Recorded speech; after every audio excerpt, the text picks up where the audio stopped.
They said my great-grandfather's 80-year-old dam was an eyesore and safety hazard, so they bulldozed it while I was at my daughter's wedding.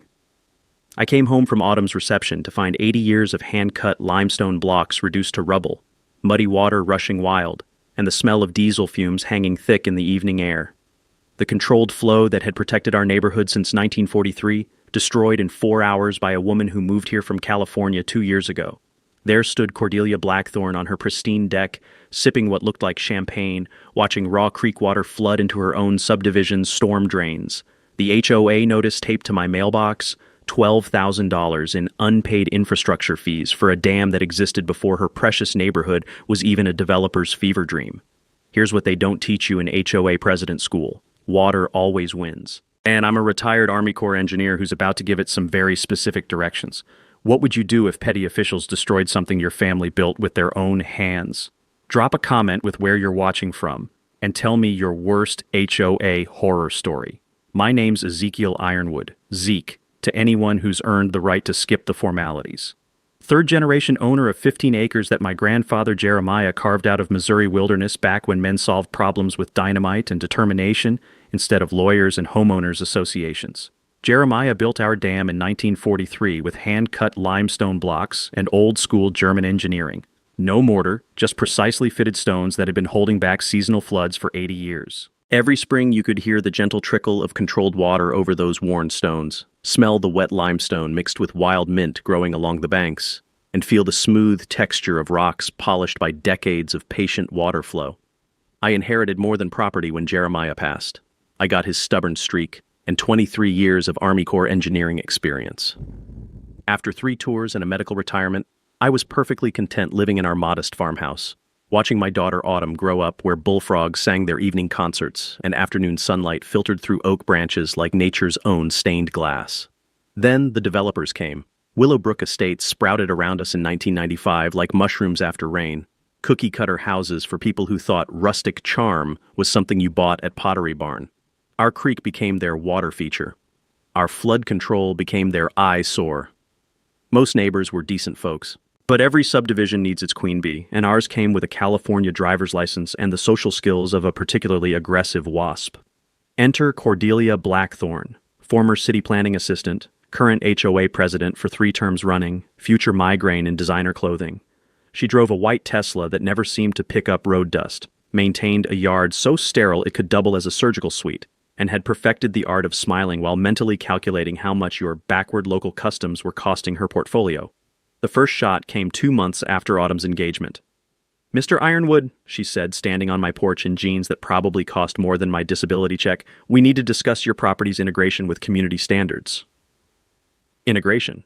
Like I was defective software that needed updating. "Ma'am, my property was here before your community existed," I replied, watching her dismiss hand-carved porch posts with the same expression she'd use for roadkill. "That's precisely the problem." She produced a folder thick enough to stop bullets. "Your rustic infrastructure poses safety concerns. That dam especially. It's creating liability exposure, and frankly, Mr. Ironwood, some residents find your lifestyle incompatible with our investment protection. My lifestyle. Code for, you people don't belong here." The smell of her expensive perfume couldn't quite mask the scent of premium-grade bullshit and barely concealed contempt. I offered compromise, regular inspections, minor maintenance, whatever would keep the peace. But Cordelia had that predatory look people get when they've decided you're the nail and they're the hammer. Her first unfair act? She called Child Protective Services, claiming my property was unsafe for children because Autumn still visited with her fiancé's kids. Anonymous tip, of course, but the timing was surgical, right during wedding planning.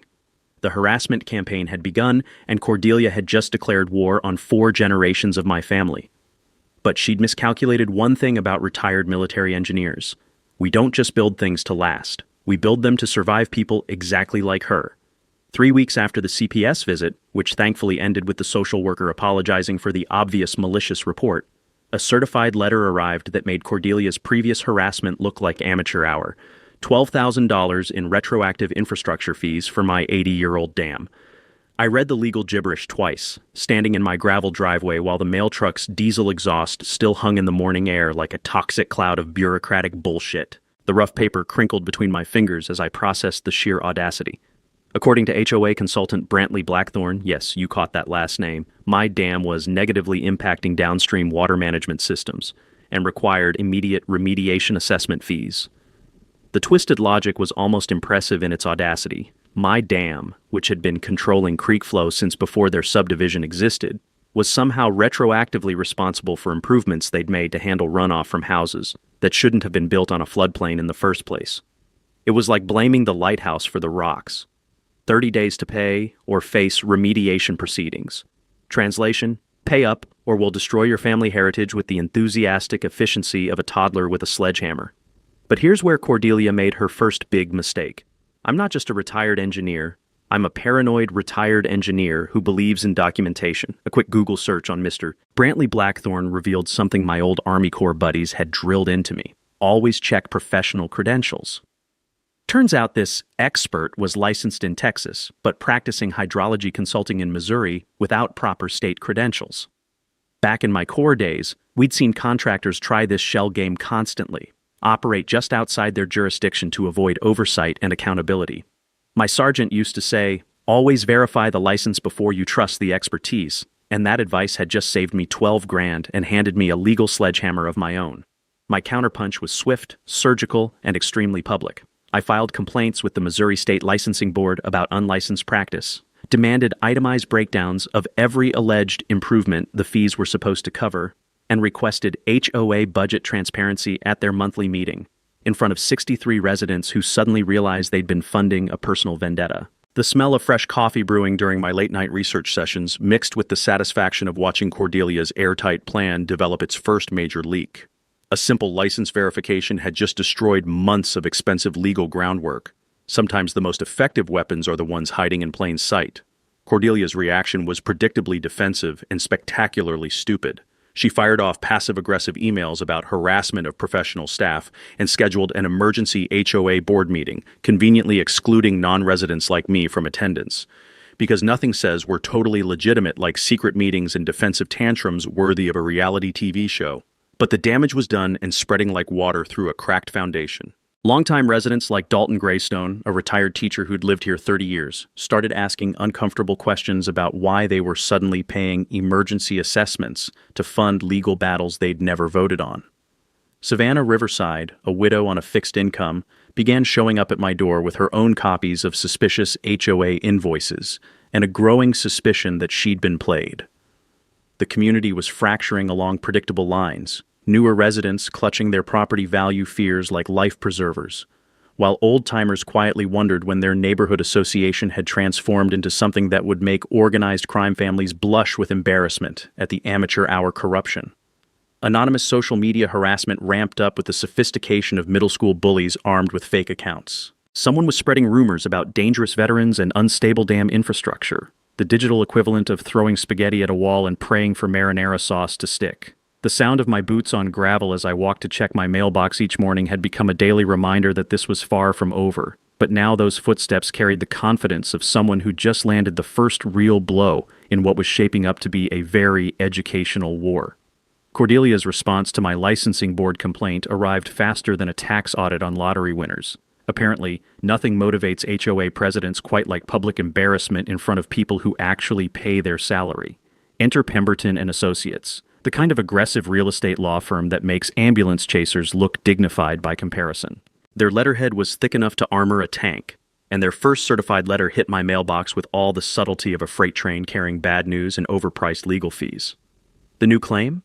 My dam created catastrophic liability exposure for the HOA, and I needed professional liability insurance or immediate removal proceedings would commence. The letter smelled like expensive cologne and pure desperation. Apparently, when your fake expert gets his license yanked, the next move is hiring real lawyers to make the same fake arguments with fancier vocabulary. But here's where my engineering background proved invaluable again.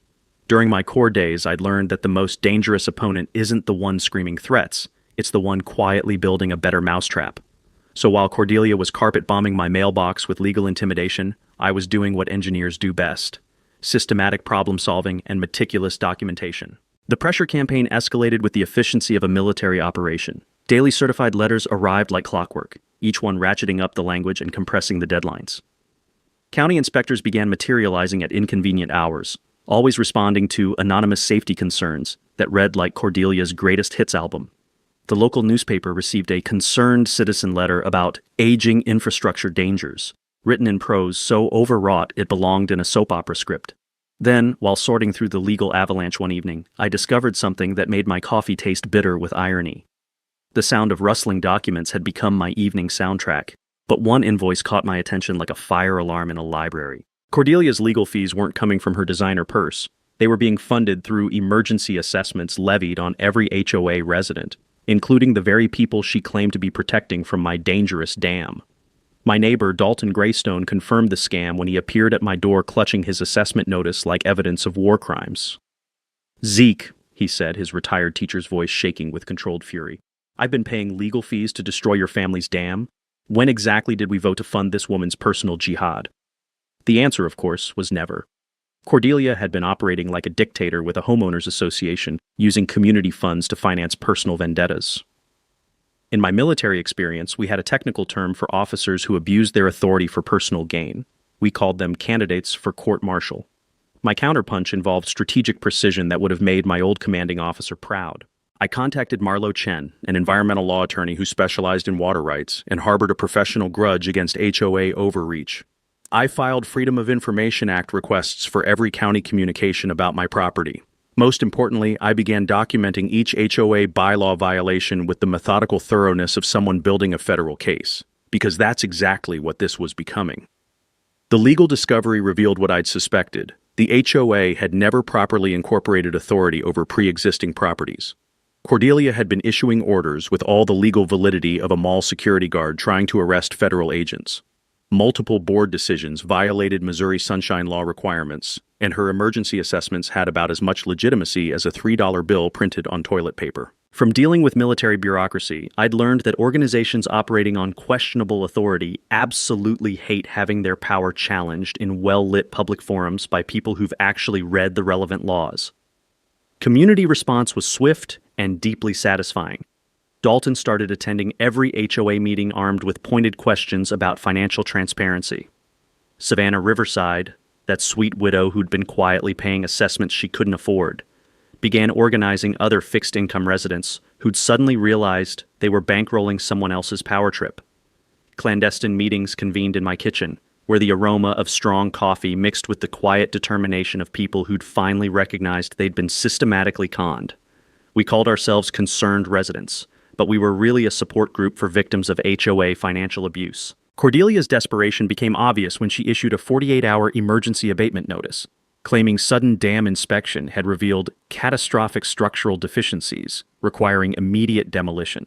The timing was surgically precise, scheduled for Autumn's wedding weekend, when family obligations would supposedly prevent me from interfering. But Cordelia had made one critical miscalculation about retired military engineers. She assumed I'd choose my daughter's happiness over my family's 80-year legacy. She was about to discover that engineers don't just build structures to withstand natural disasters. We design them to survive human ones too. And I'd been planning for this particular storm since the day she first knocked on my door. The morning of Autumn's wedding dawned crisp and clear, the kind of perfect October day that makes you believe the universe occasionally gets its act together. I was adjusting my dress uniform in the mirror, thinking about walking my daughter down the same path where 4 generations of Ironwoods had celebrated life's biggest moments, when the sound of heavy machinery shattered the morning peace like a wrecking ball through a cathedral. 6 a.m., diesel engines roaring to life, the unmistakable hydraulic whine of excavators warming up for destruction. I stepped onto my porch still buttoning my jacket and saw them, a demolition crew positioned around my grandfather's dam like vultures at an all-you-can-eat buffet. Cordelia stood nearby in designer boots that had probably never seen honest dirt, clipboard in hand, directing the operation with the gleeful efficiency of someone who'd timed this moment for maximum emotional devastation. "Emergency safety order," she announced when she spotted me, waving an official-looking document like a conquistador's flag. Structural inspection revealed immediate collapse risk. "We're protecting the community from your negligence."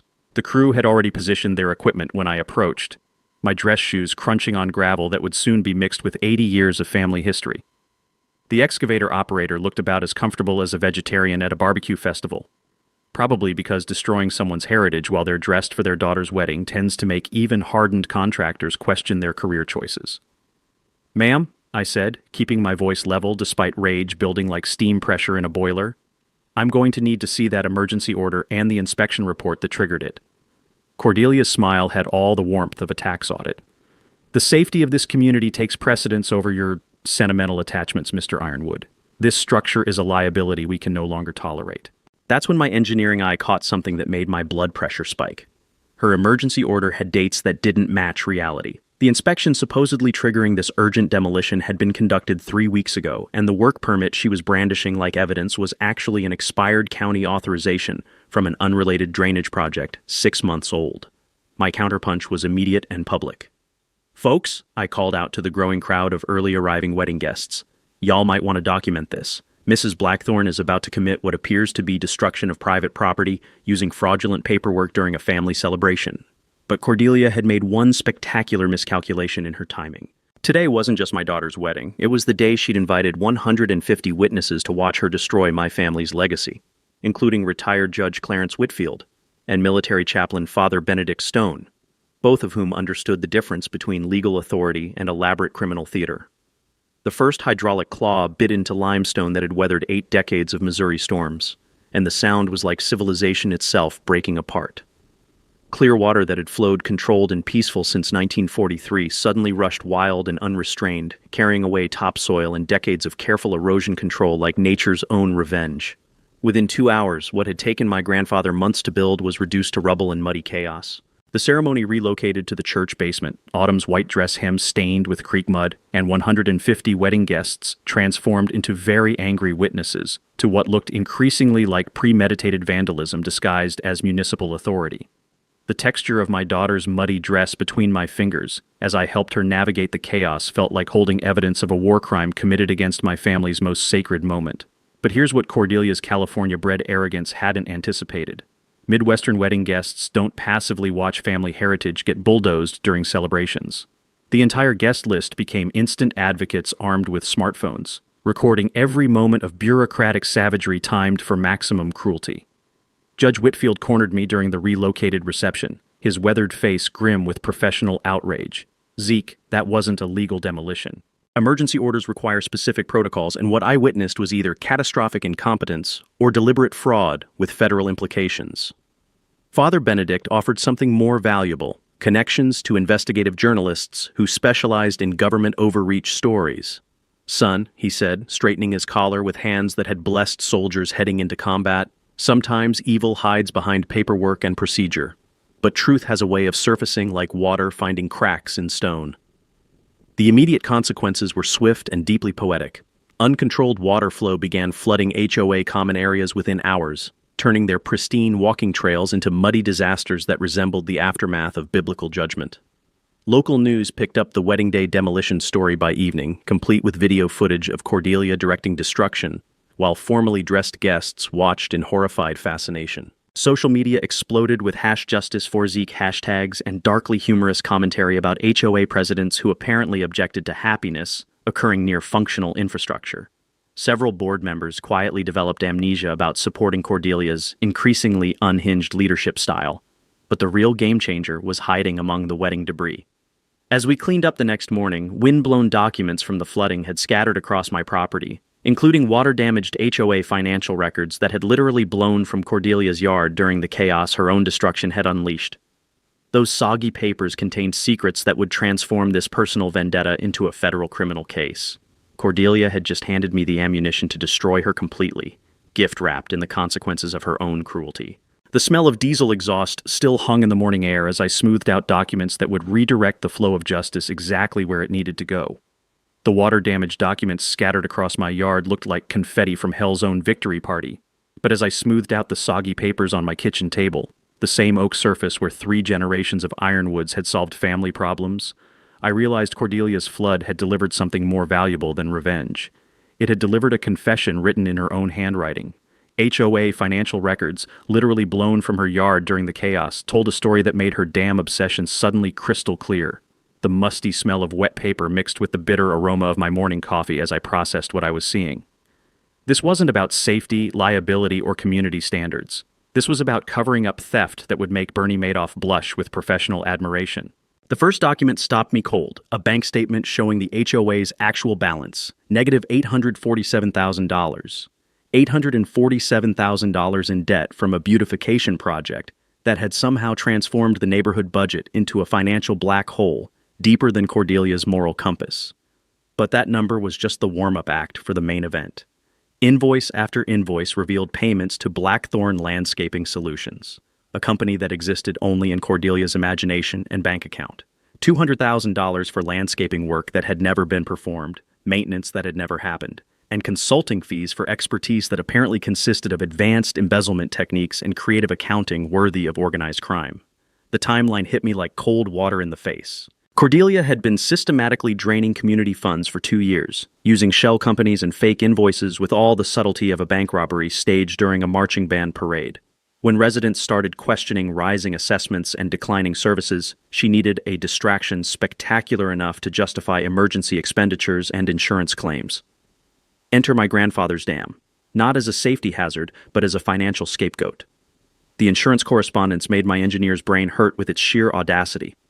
Email chains between Cordelia and an adjuster discussed how catastrophic upstream infrastructure failure could trigger massive coverage for flood damage to common areas. The plan was elegantly simple and thoroughly criminal. Destroy my dam, blame the resulting chaos on failed pre-existing infrastructure, and use insurance payouts to replace stolen money while painting me as the negligent property owner who'd endangered the entire community. My family's 80-year legacy had become the patsy for her 2-year crime spree, but desperation had made Cordelia sloppy in ways that would make career criminals weep with embarrassment.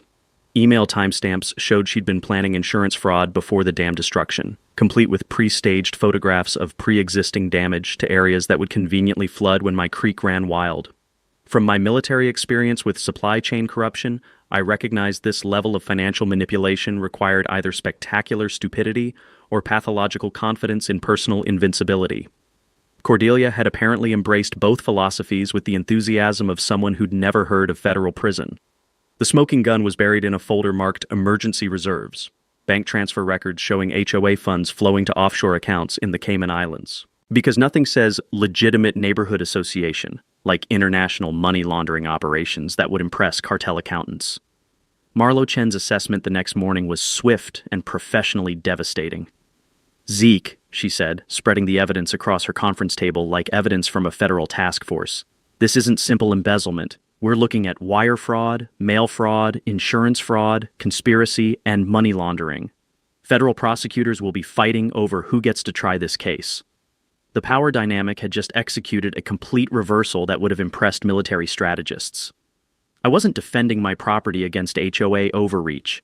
I was sitting on evidence that would send their president to federal prison for decades while recovering every stolen penny, plus punitive damages that would bankrupt her into the next geological era. But timing would determine whether we caught a thief or just scared away a flight risk. Exposing Cordelia immediately might trigger evidence destruction or an express flight to non-extradition countries. The smart play involved letting her continue digging while federal authorities built an escape-proof case. Judge Whitfield's federal connections proved invaluable for coordinating the investigation without alerting our target. "Son," he said, reviewing evidence with clinical precision honed by decades of judicial experience, "this woman has committed enough federal crimes to keep prosecutors busy until retirement, but we need to catch her actively moving money, not just holding proof of historical theft."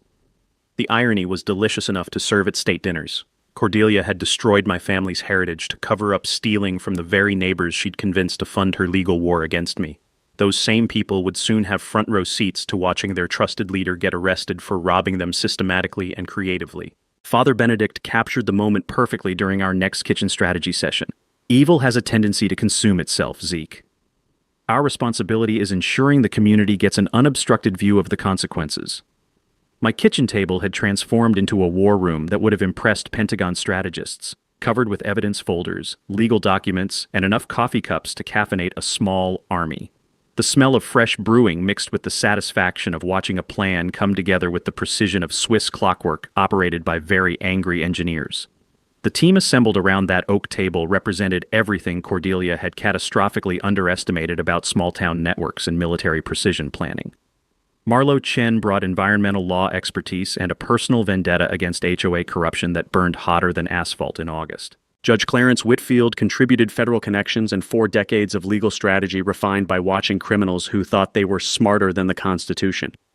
Father Benedict offered community organizing skills and the kind of moral authority that makes people confess sins they'd forgotten committing. Our resident intelligence network consisted of some impressively motivated neighbors. Dalton Greystone had access to HOA meeting minutes and the observational skills of someone who'd survived 30 years of middle school politics. Savannah Riverside tracked financial irregularities with spreadsheet precision that would make IRS auditors weep with professional envy. Preston Ashworth, the former board member who'd quit in disgust, had kept copies of everything because he'd seen this disaster coming from 3 fiscal years away. Marlowe mapped out our legal strategy like a general planning D-Day, but with better coffee and significantly more righteous anger. We'd document every HOA bylaw violation while preparing criminal referrals for embezzlement and fraud. Civil suits for property destruction would run parallel to challenges against the HOA's fundamental authority over pre-existing properties. From my core days, I remembered that effective attacks hit multiple targets simultaneously. When you're flanked from 6 directions, everything becomes indefensible. Judge Whitfield's forensic accounting contact agreed to audit HOA books with the enthusiasm of someone who specialized in finding money hidden by people who thought they were cleverer than mathematics. His FBI connection would investigate insurance fraud with federal resources and subpoena power that could pierce corporate veils like tissue paper. We'd request asset freezes to prevent further theft while preparing resident class action suits for those illegal assessments that had funded Cordelia's personal legal war. Father Benedict's investigative journalist contacts practically salivated over the story: bureaucratic corruption, veteran family targeted, community funds stolen, wedding day destruction. The media package wrote itself. Small-town David versus Goliath, except Goliath was embezzling money, and David had federal law enforcement backing his slingshot. Meanwhile, our neighborhood intelligence network operated with efficiency that would have impressed CIA handlers. Dalton's daily dog walks conveniently past Cordelia's house, documenting suspicious contractor visits and luxury purchases that seemed remarkably inconsistent with her claims of HOA financial difficulties. The man could identify irregular spending patterns from 3 blocks away, which was either impressive investigative instinct or the natural result of decades spent managing school budgets. Savannah tracked every assessment notice and expenditure with spreadsheet precision that revealed patterns invisible to casual observation. Preston photographed evidence being removed from HOA offices during routine maintenance that looked suspiciously like systematic document destruction performed by people who'd never heard of obstruction of justice charges.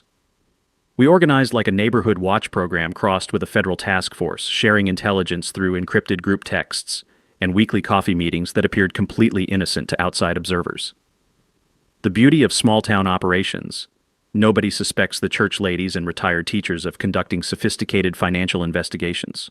Father Benedict's community healing meetings provided legal education disguised as pastoral care, teaching residents about property rights and HOA limitations they'd never realized they possessed. Judge Whitfield explained how financial mismanagement laws applied to volunteer board members who'd assumed their authority was unlimited. I led volunteer flood cleanup efforts, building goodwill while documenting ongoing damage from Cordelia's destruction with photographic evidence that would survive federal court scrutiny. The community response exceeded our most optimistic projections. People who'd been afraid to question authority discovered courage in numbers, and residents who'd felt isolated realized they weren't alone in their suspicions about HOA financial management. Nothing builds solidarity quite like discovering you've all been systematically conned by the same person. Cordelia's reaction to our methodical approach was predictably paranoid and spectacularly counterproductive. Security cameras sprouted around her property like technological mushrooms after rain. She stopped attending public meetings, sending proxies with talking points that sounded increasingly desperate and legally problematic. Bank records showed asset transfers to offshore accounts accelerating, exactly what federal investigators needed to document active money laundering in real time. My property became the secure document storage facility, organized with military precision that would have made supply sergeants proud. Digital copies lived at Marlowe's law firm under attorney-client privilege. Physical evidence went into Judge Whitfield's personal safe with chain of custody documentation that could satisfy Supreme Court evidence requirements. Every document was photographed, every transaction traced, every communication recorded with legal precision that transformed amateur-hour neighborhood corruption into federal felony charges backed by evidence that could survive appellate review. The sound of my printer humming late into the night became the soundtrack of justice being methodically assembled, one damning document at a time. From military logistics experience, I knew the critical details that would seal this case. HOA board members faced personal liability for financial mismanagement, information that would motivate cooperation when federal investigators started asking pointed questions. Property destruction required both criminal prosecution and civil recovery to ensure complete accountability. Insurance fraud carried 10-year federal sentences that made plea bargaining very attractive for anyone smart enough to realize their position was hopeless. Our preparation was reaching critical mass, with federal authorities coordinating arrest timing while we maintained community education and evidence preservation. Cordelia had no idea that every day she delayed surrender was another day of evidence accumulation that would make her eventual sentence exponentially worse. The creek kept flowing over the rubble of my grandfather's dam, carrying the promise that justice flows toward those who forget that water always finds the lowest point. And in this case, that was going to be a federal courthouse with very uncomfortable seating. Cordelia's discovery that her missing financial documents had blown straight into enemy hands triggered a meltdown that transformed months of calculated harassment into weeks of increasingly desperate criminal activity. Her first move proved that panic destroys judgment faster than water erodes limestone. She broke into my property at 2 a.m, searching for documents that were already safely locked away. My trail cameras captured every moment of her amateur burglary attempt, including the 5 minutes she spent cursing at my garden hose after tripping over it like some kind of vengeful yoga instructor. The footage was simultaneously hilarious and disturbing. Cordelia, in designer athleisure gear, wielding a flashlight while attempting stealth operations that would have embarrassed drunk teenagers. But watching someone desperate enough to commit felonies on camera tends to kill the comedy pretty quickly. Her sabotage campaign escalated with all the subtlety of a marching band practicing in a library. Social media posts appeared questioning my mental stability and spreading rumors about dangerous veteran behavior that read like they'd been written by someone whose entire knowledge of military service came from action movies and political attack ads. The harassment crossed every line civilized society pretends exists. Anonymous complaints to the VA questioning my disability benefits. False reports to child services claiming unsafe environment for grandchildren who visited maybe twice a month. She even attempted to challenge Autumn's marriage license, claiming fraudulent venue because the ceremony had been relocated due to her own destructive actions. But Cordelia's desperation produced one gift that perfectly illustrated how panic makes smart people do impossibly stupid things. She hired a private investigator to find dirt on our coalition members, someone named Roland Grimm, who asked very professional questions about our conspiracy against community leadership. What Cordelia didn't realize was that Roland Grimm was FBI agent Roland Grimm, already investigating HOA financial crimes when she'd essentially paid federal law enforcement to strengthen their case against her. Sometimes irony is so perfect it feels like divine intervention with a sense of humor. My counterpunch involved the kind of methodical documentation that drives desperate criminals toward increasingly reckless behavior. Every harassment attempt was recorded, photographed, and filed with appropriate authorities. Trail cam footage of her breaking and entering went to local police and federal investigators. Her social media rants were preserved like evidence in a museum dedicated to self-incrimination. The community response was swift and decisive. Residents who'd been neutral about our troublemaking suddenly realized that someone willing to break into neighbors' homes and file false reports against veterans might not represent ideal community leadership. Several HOA board members resigned rather than risk legal exposure for enabling escalating criminal behavior. Local news coverage was less flattering than Cordelia had probably anticipated when she'd first courted media attention. HOA president's public breakdown made for compelling television, complete with security footage and social media screenshots that painted an unflattering portrait of suburban authority gone completely off the rails. The bribery attempt happened at Murphy's coffee shop on Main Street, where Cordelia arrived with the desperate confidence of someone who'd confused criminal conspiracy with business negotiation. "Mr. Ironwood," she said, sliding an envelope across the scarred wooden table like we were conducting some kind of spy movie transaction, "I believe we can resolve this unfortunate misunderstanding. $500,000 for those documents, and we can all move forward from this regrettable situation." The smell of fresh coffee, mixed with her expensive perfume and the unmistakable scent of pure desperation as she offered to purchase evidence of her own crimes with money that almost certainly belonged to the neighbors she'd been systematically robbing. What made the moment particularly satisfying was the recording device Agent Grimm had suggested I carry, because apparently, desperate criminals often provide better evidence than trained investigators can gather through months of surveillance. The quality of her recorded confession would have impressed federal prosecutors who specialized in financial crime cases. Agent Grimm later told me that Cordelia had inadvertently committed 3 additional federal crimes during our 15-minute coffee meeting, including bribery, attempted obstruction of justice, and conspiracy to commit evidence tampering. Professional criminals spend years learning to avoid such efficient self-incrimination. Cordelia's final desperate gambit involved liquidating remaining HOA funds while planning to flee the country before arrest. She'd booked flights to nations without extradition treaties, transferred assets to accounts already under federal surveillance, and scheduled one last emergency board meeting to transfer authority to her hand-picked successor. Agent Grimm's evening updates became our daily entertainment. Cordelia was essentially following a criminal activity checklist designed by law enforcement to make federal prosecutions easier, while apparently believing she was executing some kind of brilliant escape strategy that would confuse investigators who'd been tracking financial crimes since before she'd discovered offshore banking.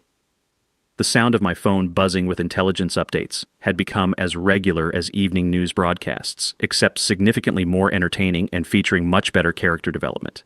Each desperate move was another piece of evidence in what was becoming a federal prosecutor's dream case. The texture of growing evidence files under my hands felt like watching compound interest accumulate, while Cordelia's desperation accelerated toward the kind of public confrontation that would make her wedding day destruction look like a minor etiquette violation. Water keeps flowing downhill, carrying debris toward inevitable destinations, and Cordelia was rushing toward consequences she'd spent months trying to avoid but was now approaching with the efficiency of someone who'd mistaken frantic activity for strategic thinking. The creek still ran wild where my grandfather's careful engineering once controlled its flow, but soon it would carry something more valuable than water toward justice. It would carry the truth about what happens when petty authority meets federal accountability. Cordelia's last stand began with a propaganda campaign that combined the subtlety of a car alarm with the accuracy of a blindfolded dart thrower. Professional flyers appeared throughout the neighborhood featuring stock photos of concerned families and headlines screaming, "Protect our community from violent extremists." The messaging was almost artistic in its complete separation from observable reality. According to Cordelia's alternate universe, I was leading a dangerous militia group of radicalized veterans and disgruntled residents who posed an immediate threat to family safety and property values. The flyers read like they'd been written by someone whose primary sources were dystopian novels and late-night cable news panic attacks. She'd organized an emergency community safety meeting, with all the theatrical production value of a small-town political rally crossed with a particularly dramatic episode of daytime television. The venue was our flood-damaged community center, because nothing says credible leadership like holding meetings in buildings damaged by your own destructive decisions. Her hired security consisted of off-duty police officers who looked professional enough until you realized they were unknowingly providing muscle for someone about to star in a federal perp walk. These guys probably thought they were protecting a concerned citizen from angry neighbors, not enabling the final act of a financial crime spree that would have embarrassed organized criminals. The social media blitz featured sophisticated bot networks spreading fear about property seizure by militant groups and veteran mental health crises threatening neighborhood children. Someone was investing serious money in digital manipulation that might have been effective if our community's idea of social media warfare involved anything more advanced than arguing about school fundraiser logistics on Facebook. But Cordelia's final deception was her criminal masterpiece. Every dollar she transferred to her escape fund was flowing directly into an FBI sting operation so convincing she was essentially paying federal law enforcement overtime to document her money laundering in high definition. Agent Grimm had created a shell corporation so professionally fraudulent that Cordelia was voluntarily funding her own prosecution, with the enthusiasm of someone donating to charity. The technical beauty was mesmerizing to observe. Each transaction triggered automatic federal documentation. Every communication was preserved for posterity, and her brilliant escape strategy was being live-streamed to prosecutors who were probably using it as educational material for future cases involving spectacularly self-incriminating defendants.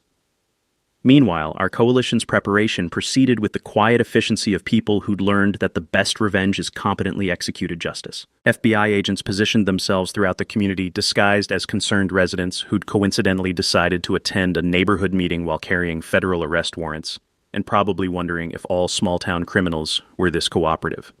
Local media crews had been briefed but agreed to maintain silence until the appropriate moment, because nothing improves television ratings quite like live footage of someone being arrested immediately after publicly denying the crimes they're about to be charged with. Judge Whitfield ensured legal observers would document proper procedure. Father Benedict organized what he diplomatically termed a prayer circle for community healing. but which functionally served as a peaceful witness network designed to prevent any future claims of intimidation or procedural violations. Marlo Chen filed final court documents for immediate asset recovery and full community restitution. The irony was so concentrated, it could have been bottled and sold as a premium product. Cordelia had scheduled her propaganda performance in a building damaged by flooding she'd caused, funded by money she'd stolen. While addressing residents she'd systematically deceived, surrounded by federal agents she'd accidentally hired to investigate her crimes. Her arrival was choreographed with dramatic flair usually reserved for political campaigns or particularly ambitious reality television.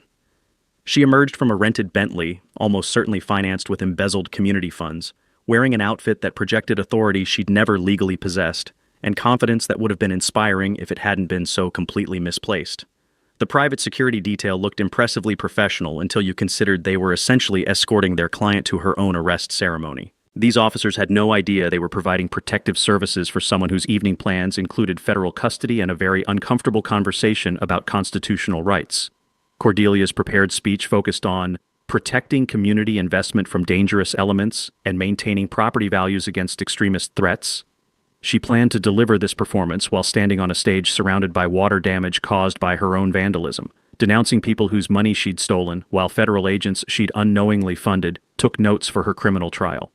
Agent Grimm later revealed that Cordelia had spent the morning finalizing arrangements to flee the country immediately after the meeting, apparently believing she could orchestrate one final public relations victory before retiring to a beach somewhere with weak extradition policies and strong banking privacy laws. Her optimism was either deeply inspiring or profoundly disturbing, depending on your perspective regarding criminal psychology. Community division was visible as residents entered the damaged building. Newer homeowners clutched propaganda materials, genuinely concerned about safety issues they didn't understand. Long-term residents carried photographs of flood damage and copies of suspicious assessment notices, representing years of accumulated frustration finally approaching resolution. Children's drawings of my grandfather's dam still decorated the walls, artwork created during school visits before Cordelia's destruction, showing clear water flowing peacefully through limestone channels that no longer existed.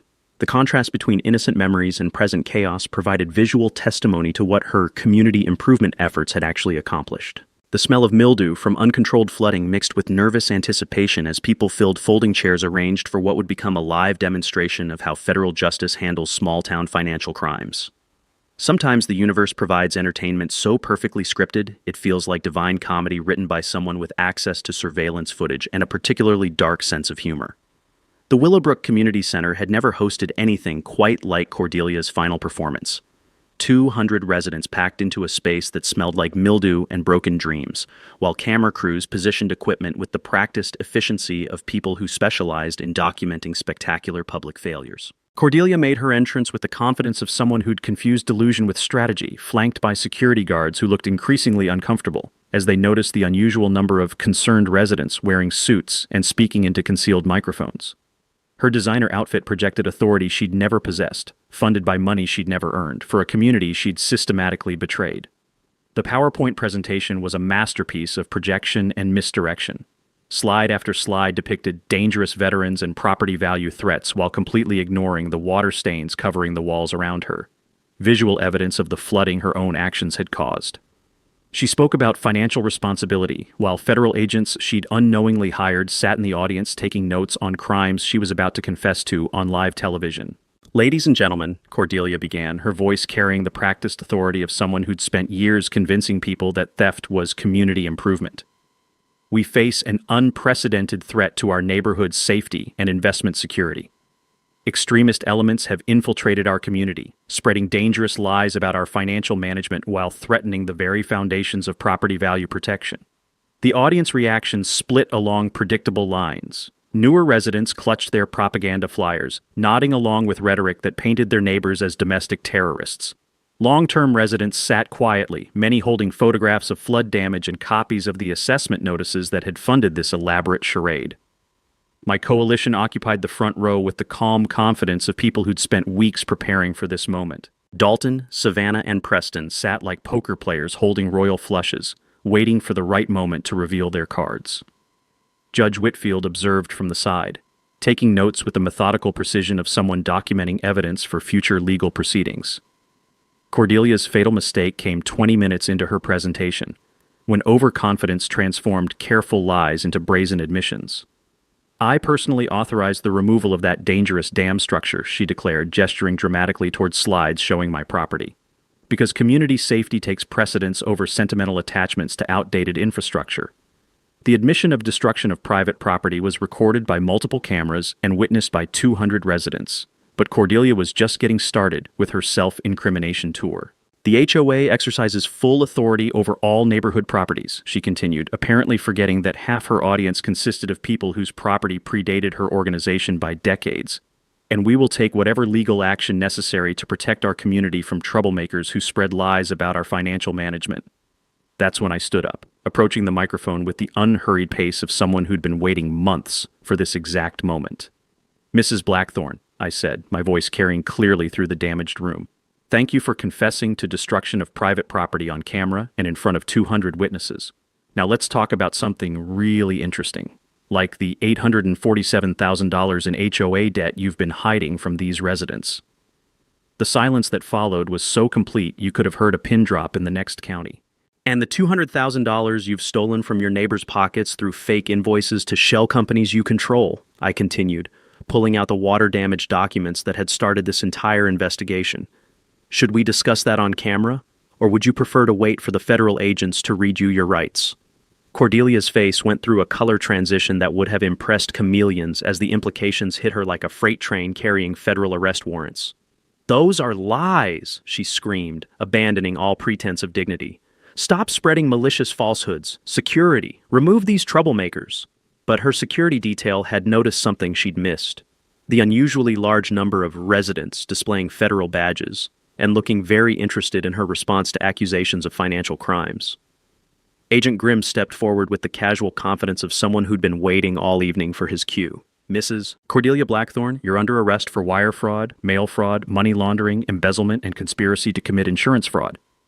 The sound of handcuffs clicking closed echoed through the sudden silence like the final note of a very expensive symphony. Cordelia's demands to stop this conspiracy and protests about veteran extremists were drowned out by the Miranda warning being read in the patient voice of someone who'd performed this procedure many times before. The community's reaction was immediate and deeply satisfying. Spontaneous applause erupted from residents who'd finally watched justice arrive with handcuffs and federal badges. Tears flowed from elderly neighbors who'd watched their savings disappear into Cordelia's personal accounts.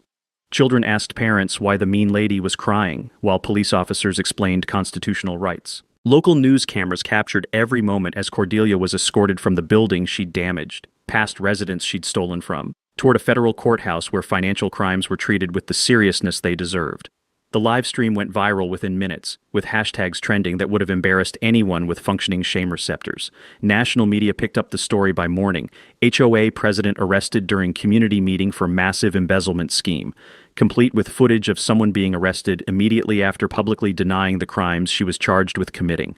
The remaining HOA board dissolved faster than sugar in rain, unwilling to risk association with federal criminal charges.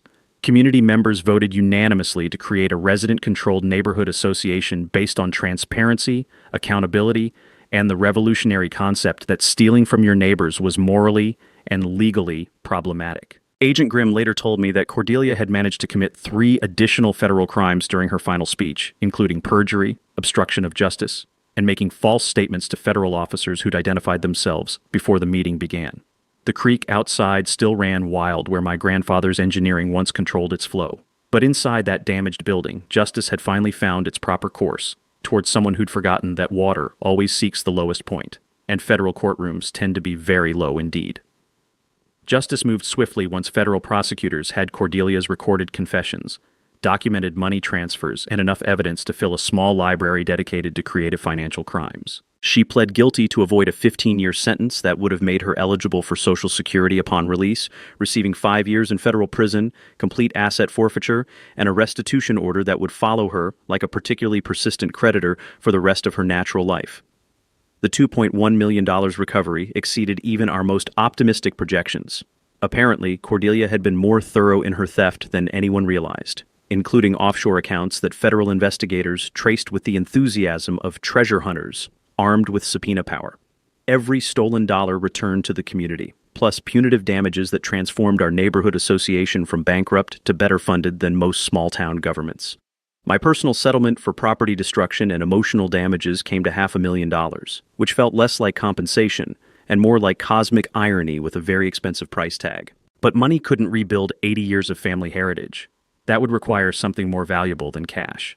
The dam restoration became a community project that would have made my grandfather proud, combining his original limestone with modern engineering that included fish ladders, walking trails, and educational signage explaining how proper water management protects neighborhoods from the kind of flooding that had damaged our community center. Volunteer labor from neighbors reduced costs while building relationships that turned former strangers into something resembling an actual community. Autumn and her husband moved into the renovated farmhouse that spring, making me a grandfather to children who would learn to fish in waters their great-great-grandfather had controlled with hand-cut stone and patient engineering.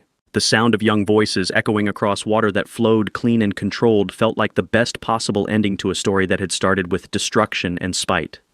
The Willowbrook Neighbors Association replaced the HOA with democratic voting, transparent budgets, and monthly potluck meetings that actually brought people together instead of driving them apart.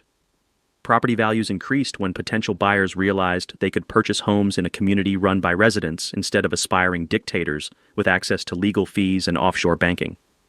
We established the Ironwood Veterans Foundation for PTSD counseling, using Cordelia's restitution payments to provide services for military families dealing with the kind of bureaucratic harassment that had nearly destroyed mine.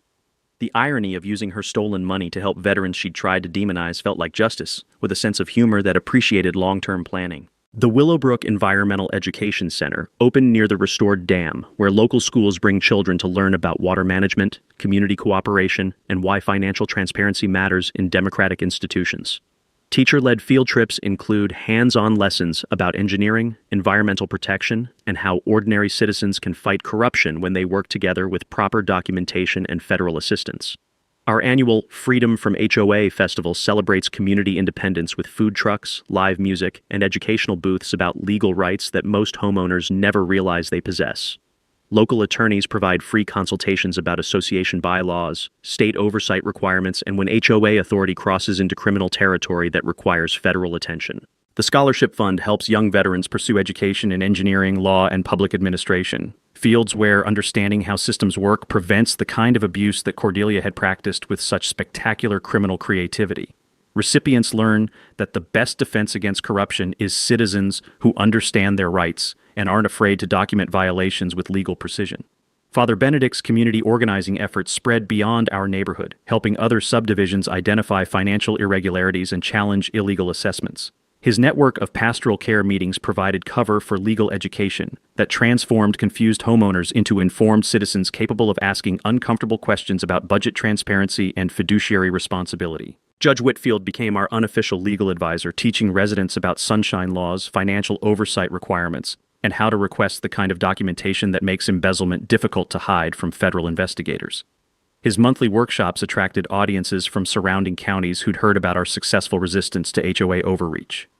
Marlo Chen established herself as the region's leading expert on community legal rights, representing neighborhoods across Missouri in cases involving financial mismanagement, illegal assessments, and unauthorized property destruction.